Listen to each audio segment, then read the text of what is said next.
Не болдуңуздар, сүйлөштүңүздөрбү? Эми өзүңүз билесиз, атасы өгөй, артыман ээрчип келген кыз, биринчи турмушуман. Ошо жайы чыкса текин бер деген сөз бар. Өзүм да кутула албай жүрүм. Жашынан камсына болбоңуз. Молдолорду өзүм сүйлөшөм. Кызды көндүрүп бересиз. Тойду кечиктирбейли. Бүгүн кечинде кызды чыгарасыз. Убагын өзүм айтам.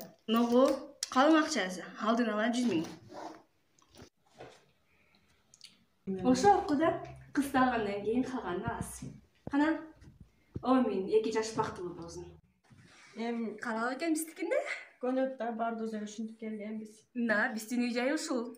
Келиндин үй жайы болот эми Кудай буйрса. Мына ушундай үйдө жашасаң жаманбы? Не болду? Эмне алышчаңыз жок? Жакшы эмесмин, айланайын, жакшы эмесмин. Мен сага канча айттым, урсаң көрүнбөй турган жерден урбайсыңбы? Элдер эртең менен көргөн экен, апасы чалып, кызым өзү эми больницадан чыкты эле, дагы урупсуңар, элдер айтты дейт. Онда алып кет десем, каяка барам, каягыма батырам дейт. Көрдүңбү, жетимче? Эч жака батпайт жетим.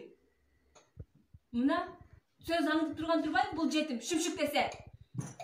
Сен не сөз аңдып турасың? Басчы бияка. Жүр бияка, чык.